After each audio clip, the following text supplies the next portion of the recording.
مساء الخير، فيديو جديد جلوري كلير مراجعة ريكوردز اوف راجناروك، وده هو الفيديو التاني لمراجعة من اول الحلقة الخامسة اللي هنتكلم فيها عن المعركة اللي بعد كده. يا ريت لو الفيديوهات عجباك تعمل لايك للفيديو، سبسكرايب للشانل، وخلينا نكمل على طول من مكان ما وقفنا. احنا وقفنا لما في المعركة الاولى ثور كسب لوبو، وجايب لنا هنا على طول ان الناس اللي مع لوبو متضايقين من الهزيمة، وكلهم قالوا احنا متضايقين من اللي حصل، وبيهاجموا كلهم على ثور زي ما احنا شايفين. فثور ما بيهزرش، على طول راح لف وهوب راح مطيرهم كلهم، هم رايحين يواجهوه خلص عليهم كلهم بضربه واحده. حاجه مش فاهم ليه عملوا كده وايه الهدف يعني، بس ده اللي حصل. المهم الناس دول كلهم مرميين على الارض وثور كسب. وهنا بيبان لنا بس ان هم لما بيموتوا وهم ميتين اصلا خلاص بيتحللوا بقى، بيروحوا بيختفوا، فاهم؟ خلاص مش بيروحوا، مش مفيش موت بقى بعد الموت ده، يعني هم اوريدي ميتين فبينتهوا تماما بقى، ما بيرجعوش تاني خالص. وهنا بقى هيبان لنا there is no afterlife، بتقول اهو ان مفيش حاجة تانية بعد كده، خلاص اللي راح بقى. حتى مين؟ حتى الفالكري اللي كانت موجودة وانتهت برضو لو راحت تبقى راحت خالص. وجايب لنا هنا بقى الفالكري دي وهي بتختار مين الشخص اللي هيواجه بعد كده، وهما مش بيقولوا لنا وقتها، بيجيب لنا نمبر 00001، وهنا تقريبا بيبان لنا حتة ان مين الشخص اللي موجود ده.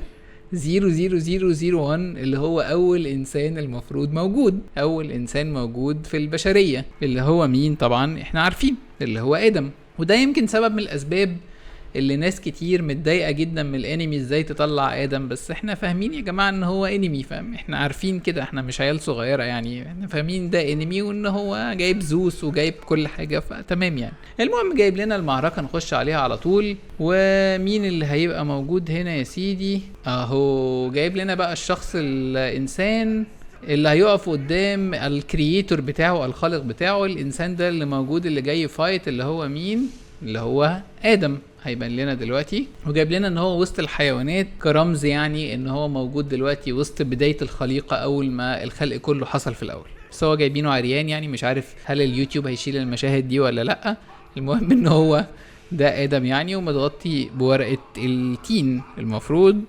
بس اللي احنا مش فاهمينه هو ادم جاي يعمل ايه؟ هو بيعرف يفايت اصلا؟ هو كانش فيه فايت وقتها. وجايب هنا التفاحة. خلينا نقف هنا بقى شوية، يعني هو جايب التفاحة اللي اكل منها، وبيتكلم هم ليه اختاروا ادم. قالك اختار ادم لان مفيش حد بيكره الالهة قد ادم دلوقتي، ولو في واحد يستحق ان هو يواجههم المفروض ان هو هيبقى ادم. ليه؟ لان ادم شايف ان هو اتظلم، وان هو ده المفروض ابو البشرية كلها، وشايف ان هو الشخص اللي اتطرد من الجنة من غير سبب على الكلام بتاعهم هنا. وجايب لك الراجل اصلا عنده عضلات كل حاجه، بس شكله تمام يعني، عادي يعني، ما فيهوش قوه وعضلات كبيره، فهم ليه مختارينه؟ ده مايكل انجلو اللي هو المفروض ان ادم ده كان الشكل الاول للانسان، فهو جسمه بقى مظبوط بالظبط يعني، فاهم؟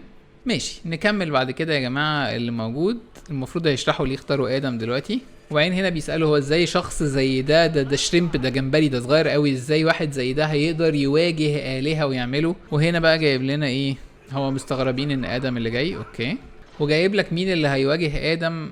المفروض ان كان في حد من الهندوس جد اللي هيطلع، بس ما حدش طلع. طب ايه اللي هيحصل؟ هو ليه الراجل ده مش بيجي؟ هنشوف دلوقتي ليه الراجل ده مش هيجي، لان في تغيير حصل في الخطة. ايه تغيير الخطة اللي حصلت؟ مين اللي هيطلع مكانه؟ فبيقولوا الموسيقى دي مش غريبة عليا، الست بتقول، فبيقولوا ان بخ هو اللي عمل الموسيقى دي. طيب مين بقى اللي هيجي؟ طبعا ده العازف اللي هو المفروض بيعزفه هرمز، هو اللي بيعزف لمين؟ بيعزف، ده معناه ان في حد جامد قوي جاي، والحد الجامد قوي اللي جاي اللي هو مين؟ اللي هو زوس. فهنا زوس قرر ان هو هينزل يواجه ادم بنفسه، بدل ما اللي كان هيواجهه التاني هيجي يواجهه زوس. المفروض ان هو يعني عندهم في القصة ابو بقى الالهة وكده. مع اختصار المقدمة السينمائية الجميلة ان كل ده بيقدمه زوس مثلا في ربع ساعة، الحلقة خلصت اصلا هو بيقدموه. جايب لنا هنا بقى وهو بينفخ نفسه كده، وجايب لك ان هو مش راجل عجوز عبيط يعني، هو قوي جدا، هو المفروض بقى اقوى واحد فيهم كلهم. هو بقى جاد اوف جاد، المفروض يقول لك اله الالهه، يلا بينا نعمل. وبيعملوا له الالعاب الناريه بتاعته كده، وزوس وبيحيوه. وهنا تنتهي معانا الحلقه الخامسة. كل ده بس عشان يقدموا مين اللي هيواجه التاني. ونروح بقى على الحلقه اللي بعدها على طول في بدايه المعركه. في بداية المعركة هنا لما بنشوف هنلاقي ان تشيفا هو اللي كان رايح يلاعب اوريدي ادم، وبعد كده في حد بيوقفه، هو بيقول له استنى انا اللي هطلع اعمل المعركه التانية دي سكند از ماين. فقال له لا اعمل، قال له لا انا اللي هروح العب. وطبعا محدش بيعرف يواجه زوس كده كده، فالراجل اصلا مستغرب من القوة الفظيعة دي. بيقول له لو عايز تواجهني دلوقتي تعالى نتواجه. بس واضح ان هو تقريبا زوس مسيطر جدا، فالراجل رجع في كلامه على طول وقال له العب انت لو عايز. قال له ماشي ايه انا هروح العب ما تقرفنيش. نعدي بقى على البداية كلها ان هما الاتنين اللي هيواجهوا بعض. وهنا بقى جايب لك يعني هو هنا بيحط جزء بقى يعني فلسفي شوية في الموضوع. يعني مش معديلك بس النقطة ان هو طب ليه زوس وليه ادم، لا هو عنده سبب من الاسباب. هو عنده هنا ان ادم عنده السبب اللي بيكره عشانه الالهة. المفروض بقى هو يتكلم في الباك جراوند ستوري بتاعته. المهم ان زوس بيقول له ايه الموضوع مش هياخد وقت يلا نلعب. وهنا دي الفالكري اللي هتتحول لسلاح، تعال نشوف ايه السلاح اللي هتتحول له. التانية اتحولت لرمح زي ما قلنا. هنا بقى هيتحول لايه؟ دي الصورة بتاعت مايكل انجلو اللي موجودة دي، حتة حلوة عجبتني الحتة دي. تقريبا مايكل انجلو صح؟ تقريبا ده مايكل انجلو. المهم ان هما الاتنين اتحدوا ببعض. هي بقى تتحول للسلاح في الحتة دي ديفاين تريجر فولندر. ايه بقى الفولندر ده السلاح اللي هي هتستخدمه اللي هو بقى بنية حديد على رأي الليمبي، فاهم بقى؟ يعني بتاع معاها بنية حديد، هي اتحولت بس للناقل الحديد بس كده اللي موجود في ايده. حاجة غريبة قوي. المهم ان دي بداية المعركة الاخيرة بين اول انسان، ومفروض ان هنا واول اله عندهم زوس وادم بيواجهوا بعض. وطبعا هنا حاجه غريبه جدا اللي احنا شايفين زي ما احنا شايفين ادم. وانا بصراحه يا جماعه انا شفت الانمي انا عرفت هو هتبقى قوته ايه، انبسطت بنفسه قوي. انا انبسطت بنفسه ايه، انبسطت بنفسي قوي لما عرفتها قبل ما يهاجموا على بعض على طول. يعني عندك فرصه تفكر ليه ادم هيبقى قوي قوي كده، يعني ليه ادم هيعرف يواجه زوس. المهم هنروح بقى نشوف اللي هيحصل دلوقتي والمعركه هتبدا. بيقول له انت اخترت سلاح كويس، بيقول له عاجبك ها كده. فطبعا زوس مش مصدق ان هو التاني بيرد عليك كلمه بكلمتها. يقول له يا ولد انا لما انا كنت اله كنت انت لسه ما اتولدتش. التاني يقول له بقى ايه، قعدوا يقولوا كلام قبيح مش هينفع نقوله مع الالهه الغريبه اللي احنا مش عارفينها دي. وبيقول له انا عايز بقى ايدي تسمع وهي بتسمع طقطقه عظمك وانا بسحقك تحت ايدي، الكلام العنيف ده كله. المهم يا سيدي ايه، اهو زوس بيتنطط عشان يروح يهاجم اول هجمه. وهنا بقى دي الحته اللي محتاجين نشوفها. رايح عنده بكل سرعته وبيضربه بقى بقوه واحده، المفروض هيقضي عليه. دي مش محتاجين نقدمها، دي احنا عايزين نشوف اللي بيحصل. في 1/100 من الثانيه ادم عمل كده خلاص واتفادى الضربه. فبيقول له ايه ده، برافو شطوره يا ادم كده. المعركه دي كانت جميله قوي بصراحه. فالمهم ان هو اتفاداها. طيب ايه اللي بيحصل دلوقتي احنا مش فاهمين. فزوس بيضحك وفرحان وبيضرب ضربة في 1/1000 في الثانية وبيتفاداها برضو يعني بيضرب 1000 ضربة في الثانية. هنا 1/10,000 في الثانية وادم برضو عمال يتفاداها بسهولة مفيش مشكلة. وهنا زوس بقى بدأ يتنرفز شوية. 1/100,000 من الثانية وزوس عمال يضرب، يعني بيضرب 100,000 ضربة في الثانية وادم عمال يعمل كده. بس المفروض ده اسم الضربه بقى. هم دايما بيحبوا يختاروا اسماء للضربات بتاعتهم زي ما انتوا عارفين. وادم باصص عليها خلاص كذا ضربه في نفس الوقت هتيجي فيه وبيتفاداها برضو بكل سهوله. مهما كانت السرعه اللي زوس بيضرب بيها هو عمال يتفاداها بسهوله جدا وهو واقف مكانه حتى ما بيحركش رجله. وزوس عمال يزود في السرعه وقاعدين، وفي الاخر بيضرب برجله وخلاص هتيجي فيه ديفاين اكس، ان رجله كانها بلطه يعني هتقطع التاني. وبنلاقي عينيه كده بتنور نور غريب احنا مش فاهمينه. ونلاقي برضو ان هو هيتفاداها برضو عادي جدا رغم ان التاني ضربها بسرعة المفروض خارقة، فاحنا ستيل مش فاهمين في ايه.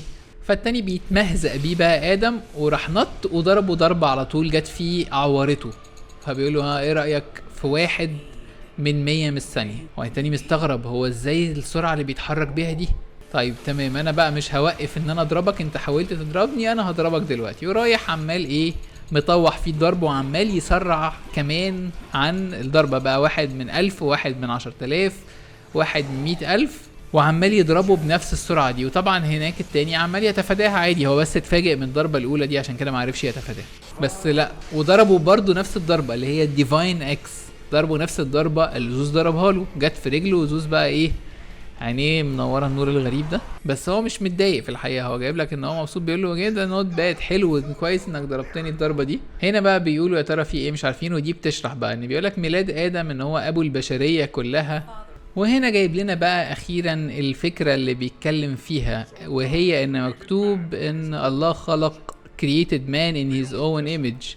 فبيقول لك ده موجود في العهد القديم ان خلق الانسان على صورته، فخلق الانسان على صورته ده معناه ان ادم لما اتخلق بقى عامل زي بالظبط الاله، اللي هو هنا جايب لك ان زوس يعني هو الاله. اوكي ماشي نعديها مش مشكله، بس هو يقصد يعني ان ادم عنده القوه ان هو يقدر يكوبي القوة بتاعت الاله، يقدر ياخد القوة بتاعته ويستخدمها بما ان هو خلقه زيه. عشان كده لما التاني ضربه وشاف السرعة عرف يبقى زيها، لما عرف يتفاداها عرف يضربها، لما التاني ضربه بالاكس عرف يضربه بالاكس. المهم ده اسم القوة بتاعته بقى ديفاين ريفليكشن، هو بيعرف ياخد القوة ويعمل زيها، يبقى بيمرر القوة اللي موجودة عند اللي قدامه. بس المهم ان جايب لك ان زوس مش متضايق، بالعكس هو مبسوط وبيبتدي يهاجم مرة تانية وبيلف بقى بسرعة، ده بيلف ده بيشوف القوة بتاعته وبيتفاداها عادي برضو مش مشكلة، لان خلاص احنا فهمنا هو ايا كانت القوة اللي التاني هيستخدمها ادم هيعمل زيها بالظبط. وجايب لك بقى ان التاني بينط هوب وراح ضربه هو كمان، فادم اكشلي اقوى منه، التاني مش متوقع الضربة دي جاية ازاي، بس التاني ايه ادم عمال يبهدل في الراجل وبيقول له انت كانك بتبص في مرايه وبتحاول تواجه نفسك في المرايه، انت مش هتعرف تعمل حاجه. فادم بيقول له لو انت يعني هتعمل ايه، ما انت كده كده مش هتعرف تكسب. طبعا الموضوع بقى قوي جدا وزوس اتعصب وراح نافخ نفسه النفخه الاخيره بقى بالقوه اللي احنا شايفينها دي، وبيقول له تعالى بقى نشوف لو هتعرف تكوبي الضربه اللي هضربك بيها دلوقتي. وبيرجعنا هنا لقصه زوس ان هو شاف كرونوس وهو بيتهزم اللي هو المفروض ابوه، وجايب لك بقى القصه بتاعته ان هو هزم ابوه قبل كده كرونوس وعرف ياخد اللقب بتاعه كأقوى إله موجود في الكون والكلام ده، وكان مستغرب جدا ازاي كان ابوه عنده هجوم قوي زي اللي كان حصل. وهنا اتعلم بقى زوس ان هو يعرف يهزم ابوه اللي كان اقوى منه، فجايب لك بقى ان هو عرف يعمل اتاك تاني قوي جدا، ده اللي هو بيقول وريني ازاي هتتفادى الاتاك ده. وجايب لك هنا في واحد بص من 0.0000000 ملايين الملايين بقى، حاجه اللي هو بتحصل في جزء من في فيمتو ثانيه مثلا مليون مليار من الثانيه، واللي هو بيهاجم والناس كلها فروزن في مكانها محدش شايف حاجه بس. وجايب لك الاتاك وهو بيحصل وبيضرب على ادم، اللي هو المفروض ادم ما يلحقش اصلا يبتدي يتحرك، قال لك الضربه اللي عدت حدود الزمن، بس في الحقيقه ادم كده كده واخد نفس القوه، فالراجل ضربه راح ادم هو اللي لحقه بضربه تانية وضربه في وشه، لان هو برضو عرف ياخد الكوبي، فاللي هو يعني بياخد كوبي للقوه، فايا كانت سرعته مش هتفرق في حاجه، فدي كانت حاجه فكره لطيفه. وفعلا وقع على الارض زوس، وهي بقى حاجه من الحاجات الجامده جدا، هل زوس هيخسر قدام ادم؟ وهنا بنروح للحلقه اللي بعدها لما بتقول طب انا فاهمه الست الصغيره اللي هي دي بتقول انا فاهمه ان هو بيعرف يكوبي قوه، بس هو ازاي عارف يواجه بالطريقه دي، يعني يكوبي حاجه بس قوه، يعني ايه الروح القتاليه دي؟ فهنا بتقول لها هو قوي لسبب تاني مش لمجرد ان هو بيعمل كده. وزي ما قلنا يا جماعه ده فيلم انمي، احنا ملناش دعوه باللي بيتقال، احنا بس بنتفرج على عمل فني. المهم يعني بتقول له ايه القوه بتاعته، ان هو بيلوذ بيشمئز وبيحتقر الالهه دي، فبيقول بتكرههم، بيكرههم جدا. ليه بيكرههم جدا؟ هيرجع لنا بقى للحدث الاول. امتى الحدث الاول؟ لما ادم كان المفروض قاعد في جنه عدن، المهم هو قاعد على دبه باين تقريبا ولا حاجه، وجايب هنا ان دي حواء تقريبا، وهي بتقول ايفا هو انا ما عملتش حاجه صدقوني انا بتاع. فالمهم حد بيقول لا انا شفتها وهي بتعمل ده الشيطان سيربنت المفروض ده الشيطان يعني اللي بيشهد عليها، بيقول ان هي لا هي فعلا كلت من الشجره. وجايب بقى قصه غريبه قوي يعني بصراحه، ان اللي حصل ان هو تحت الشجره الحياه الشيطان ده او بتاع كان بيمسكها كده بايديه واخطبوط، وهي بتقول له ابعد عني محدش هيجي ينقذك، فبتنده على ادم، فالطيور جت انقذتها وراحت ايه رزع الراجل في الحيطه وجاريه. وراح هو بقى الشيطان هو اللي مسك كل التفاحه وراح قال يا جماعه انا شفتها وهي بتاكل من التفاحه وهو دي التفاحه اللي كلت منها. حاجه بقى بص قمه في الحلاوه يعني، ما علينا مش مشكله. قال لك وخلي بالك ما كانش في حد موجود غير آلهة اصلا، لان هي كانت اول انسان موجود، فما كانش فيه اصلا بشر تانيين، فكل الناس الجوري والناس واللي قاعدين بيتفرجوا والجادجز وكل حاجه كلهم كانوا آلهة قاعدين، وده مخلي نسبه ان هم يحكموا عليها بما ان مفيش اي بشر بتاع 99.99999، فاللي هو كده كده كانوا ايه كلهم هيحكموا عليها ان هي غلطت فعلا، محدش ايه هيصدقها بس، وحكموا عليها ان هي تطرد بره الجنه وتخرج بره، في حين المفروض يعني في القصه ان هي ما كانتش عملت حاجه غلط، وهي بتقول بس انا كده مش هشوف ادم تاني، وبتعيط ومتضايقه انا عايز اعيش معاه والكلام ده. المهم هنا ادم بقى تقريبا بيفتح الباب وبيخش وبيضرب الحارس اللي موجود عشان يخش لهم جوه، وماسك سله تفاح. ده بص بقى البلوت تويست اللي هيعمله ادم هنا، اللي هو انتوا متضايقين من اللي هي عملته او لبستوها الجريمه، تعال نشوف هي هتتقال ازاي بالظبط. المهم ان هو داخل للالهه دول كلهم ومعاه سله فيها تفاح، وبعدين قاعد ياكل فيها بقى، اللي هو بيغيظهم يعني انتوا متضايقين من اللي حصل، فبدأ ياكل زياده وقدامهم عشان يقول اللي هو اهو فاهم انا باكل التفاحه قدامكم، وكلها وتفاهه اصلا، اللي هو بيستفزهم يعني. وفضل ياكل كذا واحده منها، اللي هو برضو زي ما بنقول اللي هو ايه بيعند معاهم يعني. ده حتى جايب لك شيطان مخضوض من اللي بيعمله، جايب لك شيطان اللي هو مش مصدق اللي التاني بيعمله فاهم. هنا بقى شيطان بيقول له انا مش هسمح لك انك تيجي هنا وتقعد تتريق علينا وعلى المحكمه كلها والكلام ده. فادم بس بيمد ايده لحواء ويقول لها تعالي نعيش في حته تانية غير المكان اللي احنا فيه ده، بس اللي هو اما يطردوكي انا هاجي معاكي، انا مش عايز اعيش معاهم برضه بس. فالشيطان بيقول له انت فاكرها نكته، فاكرها لعبه، فاكرها مش عارف ايه، استنى عليا بقى. والشيطان بيتحول مش عارف عايز يعملوا ايه بصراحه، ما هو يطردوا من الجنه خلاص كده كده، ويتحول لكائن كبير قوي اهو. ولو انت فاكر انك هتقدر تتريق على الالهه، هو المفروض ده بقى الهه برضه منهم اللي هو السيربنت ده. فالتاني بيقول له انا الطيور قالت لي على فكره على اللي حصل، وانت اللي خليت حواء تعيط. قال له ده هتفرق معاك ايه، ده انا هقطعك حتت صغيره دلوقتي واحولك لتراب، ورايح هاجم عليه. فعنده بقى القوه اللي احنا قلناها قبل كده. هنا السيربنت او الحواء او الشيطان بيهاجم عليه، فراح ادم عمل نفس الهجمه بتاعته هو وحول ايده وتقريبا راح قطعه حتت، يعني قطع الشيطان حتت يا عيني الراجل. مش عارف يعني على ادم ولا عيني على الشيطان ولا عيني القصه التويستد اللي احنا بنتفرج عليها دي. المهم ان هو راح ايه ضرب السيربنت وشرحه حتت صغيره يعني. بس وخد حواء ومشي بره، وبيقول لك ان هو من ساعتها بيكره الالهه كلهم للسبب ده. فالمهم هنا حواء رجع هو تاني والناس بتعاكسها تقريبا، ونلاقي بقى زوس موجود على الارض ومرمي، وبعدين بيقوم له تاني بيقول له معلش انا ايه ما انتهتش لسه. هنا بقى زوس بيقول له طب انت بيقول انك بتكرهنا، بس انا مش شايف في عينيك الكراهيه دي دلوقتي، هو انت ايه السبب ان انت واقف قدامي كده تو يعني واقف قدامي راس براس يعني كده وانت بتواجهني، انت عايز تريفنج ولا عايز تنتقم من اللي حصل، عايز تعمل ايه؟ فادم بيقول له هو في سبب انت ممكن تلاقيه ان حد يواجه حد غير ان هو يحمي اولاده؟ فهو يعني على اساس طبعا ان كل البشر اولاد ادم، لان هو ادم المفروض ابوهم كلهم. طب والله كويس ان هم سابوا الحته دي فاهم. وطبعا هنا كلهم بقى اولاد ادم ومبسوطين بيه وفرحانين من اللي هو بيعمله.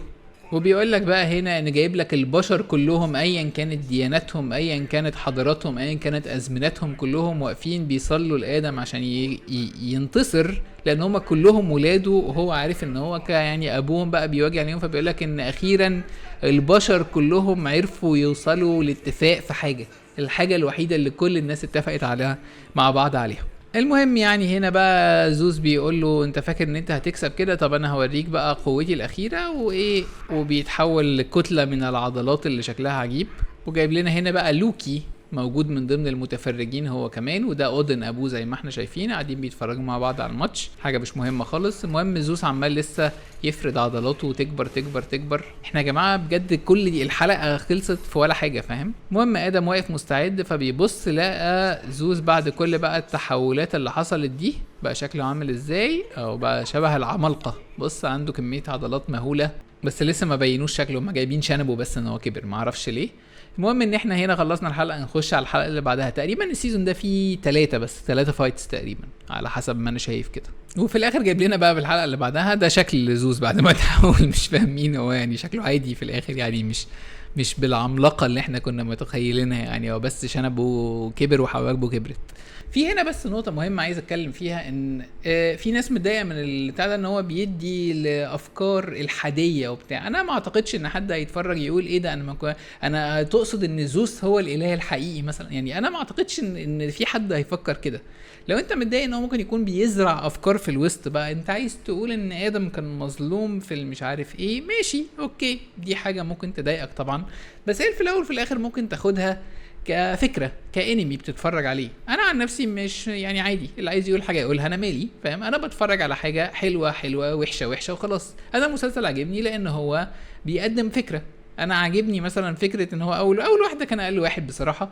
هنا عجبتني التويست بتاع فاهم ان هو عشان صورته فاهم، فاللي هو واخد قوه الكوبي، حلوه فيها فكره جميله. لو الكلام اللي بيتقال ده فاهم قدم فكره جديده ليك انت، الفكره دي ما فكرتش فيها قبل كده، تقول غريبه قوي مثلا، يا هو يقصد ايه مثلا مش عارف ايه، ماشي حلو ان هو الواحد يعني انك تشوف حاجه تخليك تفكر في افكار زياده، او ان هو يديك اكسبوجر على حاجه مختلفه او اطلاع على حاجه مختلفه. في الاول وفي الاخر انت مش هتقدر تعزل نفسك عن الدنيا، يعني لو في افكار موجوده حواليك لازم هتتعرض ليها، وفي الاول وفي الاخر لازم هتضطر ان انت تفكر فيها وتشوف هي مناسباك ولا لا. ففكره ان انا يعني مش عاجبني بصراحه فكره ان حد يشوف حاجه فيقول للناس لا وحش ما تشوفوهاش لان هو وحش من غير ما تتفرج عليه. حاجه كده شبه بالظبط لما نجيب محفوظ حد قتله عشان قصه ولاد حارتنا او حاول يقتله، فبيقول للراجل اللي قتله انت ليه قتلته؟ قال له عشان كافر. قال له طب انت قريت القصه؟ قال له ما اعرفش اقرا باين حاجه كده. فاللي هو يعني طب على الاقل اقراها وبعدين قرر هو حلو ولا وحش. يعني انا من الاخر مش مع فكره الوصايه على الافكار، ان حد يقول لك لا وحش ما تشوفوش